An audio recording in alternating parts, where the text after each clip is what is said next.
Sonic X Shadow Generations is gearing up to be the game we've always wanted. But before we get into that, if you don't know who I am, hi, I'm Sonic Boy, do Sonic news, reviews, and sometimes video essays, and if you could, please like and subscribe, because we're trying to reach 3,000 subscribers, and the likes really help me out in the algorithm. Also, I live stream every Saturday at 11 AM PST and 2 PM EST. Please just come check it out. We always have so much fun. Before I get into anything, though, I do want to mention that the first episode of the Shadow prologue animation came out today, and oh my goodness, is it peak? The animation, the voice acting, everything, the music even, everything is just so good. I do have one little thing to note about the writing too.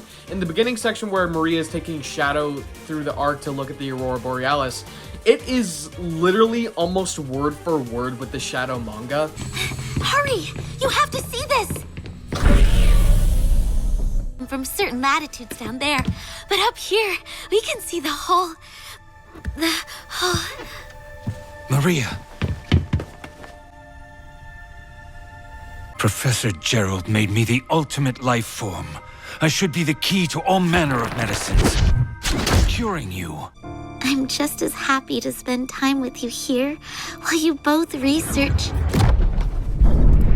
And there are so many questions that still need to be answered too. Why was Emerald still on the arc? Why was Gerald being attacked by him?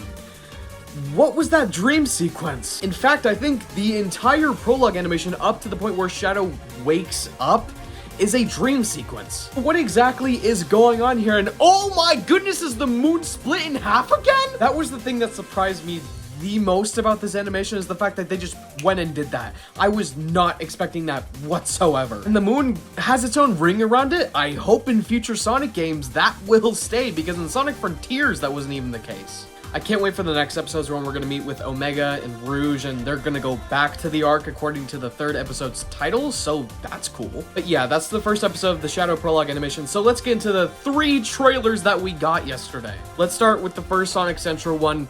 This thing is awesome. So the trailer starts off with showing us Maria and Gerald for the first time since 2005? With in-game graphics, by the way, too. This is what they're supposed to look like in-game. This isn't even CGI and it looks amazing. The environment's so detailed, the animations are so smooth. I mean, this thing is awesome. And we get a zoom in of Shadow awakening his eyes in the pod, and then him with his eyes open in the white space. And Black Doom says something important, but what I really want to focus here is the fact that this is the Black Doom version from the new key art. We all thought that was a final boss. What is it doing in the story trailer? Does that mean it's not actually the final boss?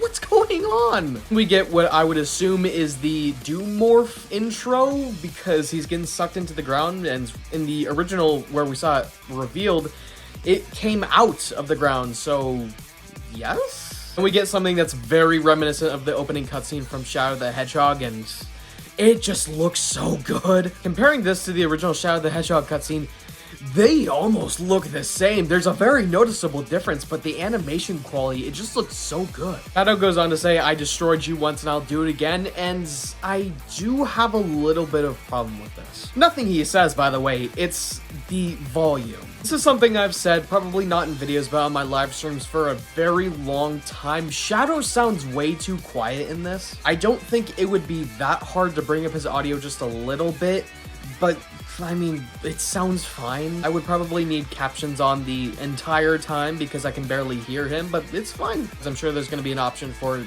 turning up the voice volume, so I don't really care. Anyway, Shadow goes on to beat Black Doom, dude.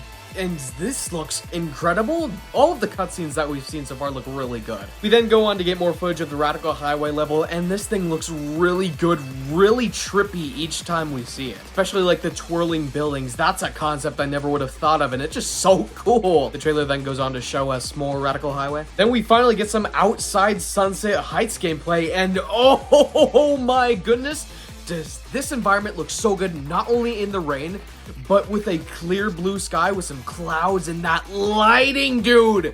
We're gonna see it more in the second trailer, but oh my goodness, does this look so good. We get a shot of the Chaos Island volcano exploding with Shadow looking at it. Again, it all looks so good. I feel like a broken record at this point, but yeah, everything just looks good. There is no red flag so far. Then we get a shot of Shadow unleashing his wings in the white space, and oh my goodness, what were they cooking with that angle? Because that just straight up looks like a drawing I'd see it out of a 2D animation, not a full-on 3D Sonic game in the year 2024. The posing, the lighting, everything comes comes together to make this pose look really good. And noticing the background here, there are a few details like everything being in white space, but everything's colored red, and there are also some aspects of Radical Highway up in the sky too, so what's going on at that point in the story? Shadow then goes up to fly to the, again, Doom form. We're not sure if this is the final boss or not, but I really hope it's not because they just revealed that in a trailer. Then they bring out the big guns. We got Mephiles trying to shoot Shadow with the same thing he shot Sonic with back in 2006 when Sonic died, but Shadow was able to dodge it in the purple liquid that he almost lands on, and then that shot to Mephiles, dude, it looks so good! We've waited almost 20 years to see Mephiles return, and oh my goodness, this is a Sonic game we've always wanted. And they're in Dusty Desert too. In fact, this is 3 boss levels that we've seen from Shadow Generations.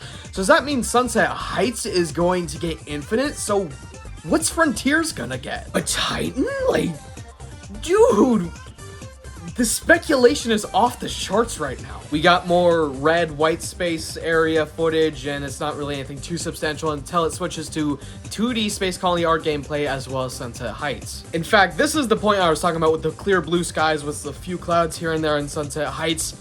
The lighting, it's all down to the lighting, the graphics, the artifacting. No words. Beautiful, perfection. This is what it should have looked like in Forces. Why didn't it look like this? Then we got Shadow beating up a few Doom soldiers. I didn't play the original Shadow the Hedgehog game, so I don't really know what these are called. Then Time Eater goes in to rewind everything, and then we see Shadow back at the original spot. Assumedly, this is the same spot that we see in Sonic Generations where Sonic's laying on the floor. This is where Shadow's version of it, you know? But then he notices something in the distance, and it's Maria and Gerald in the white space. Who else could they bring in? Who else? If we have Omega, if we have Gerald, Maria, who else could they bring in? They gotta do it.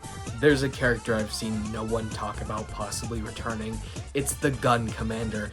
They have to bring him back. We already saw him in the ad for the Gerald Robotnik notebook or journal, whatever it is. They got to bring him back. If they did, that would be such a missed opportunity. They have to bring him back in. That would be so cool. We already got Mephiles as a boss fight. We already have Sunset Heights, Chaos Island, all of the returning stages. We have Maria and Gerald in the white space as well as Omega. Black Doom returning with the new open zone white space. Come on, is the Gun Commander that much? I am probably reaching so much there, but I just realized something. What if they bring in Elise? That would be the weirdest thing ever, but what if they bring in Elise? I haven't even considered that if we're taking stuff from outside the Shadow mythos, because he hasn't been to locations like Chaos Island, could we grab Elise? Would Ian Flynn and the team go that far? Like, the Gun Commander's one thing, but Elise? Like, what other characters do they have to pull from for each opening portal area, you know? This is pure cope, by the way. I'm just saying this all because I really want it to happen, and it just kind of pops into my brain.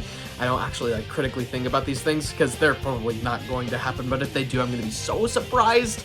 I mean, not really surprised, but I'm going to be so happy. All right, Sonic brain rot speculation out of the way. This trailer looks awesome. Let's move on to the PlayStation one. So, at first, this trailer disguises itself as a PS5 propaganda piece from Sony themselves, but then we see new footage of Shadow grinding on a Space Colony arc rail, and then we see him battling Sonic? I wish I could have seen that live, because I would have been freaking out. Almost more than Mephiles, but that's insane. We knew there were going to be crossover moments between the story of Sonic Generations and Shadow Generations, but in a trailer we get to see that? And it's the Frontiers model too, so it just looks really good next to the Shadow one. They have all the same updated textures and stuff like that, all the lighting fixtures, stuff like that. It just looks really good. Nothing here is all that notable for the Generation stuff because we've seen it all before, we've all played that game.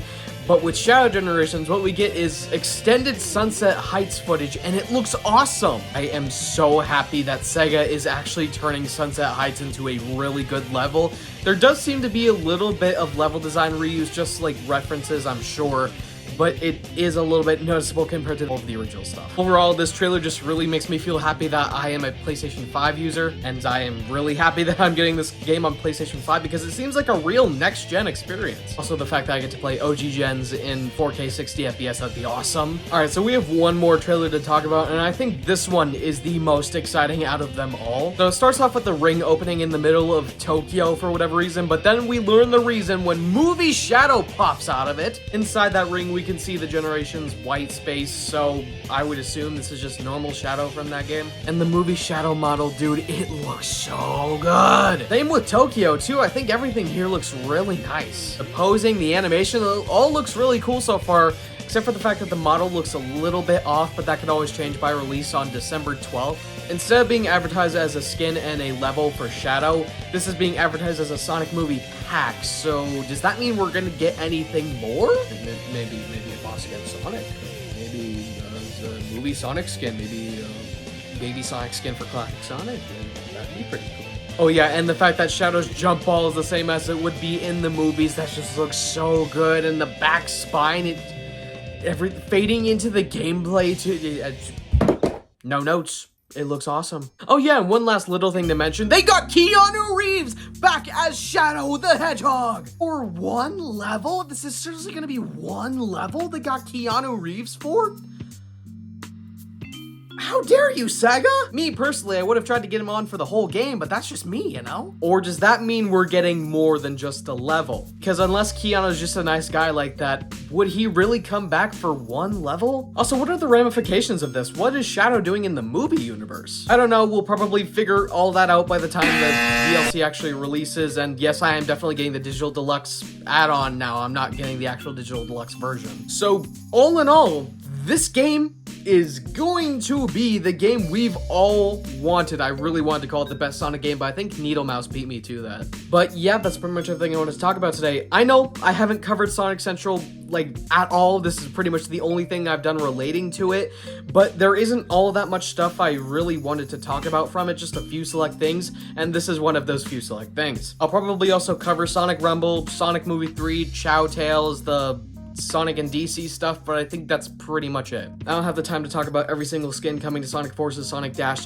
Plus, what other ones are there? Sonic Dash Prime, I think that's the only other one. But regardless, I don't think you guys really care about the little things, so I'm just gonna stick to the big stuff. So let me know what you guys think about all this down in the comment section below, and I'll see you in the next video. Bye.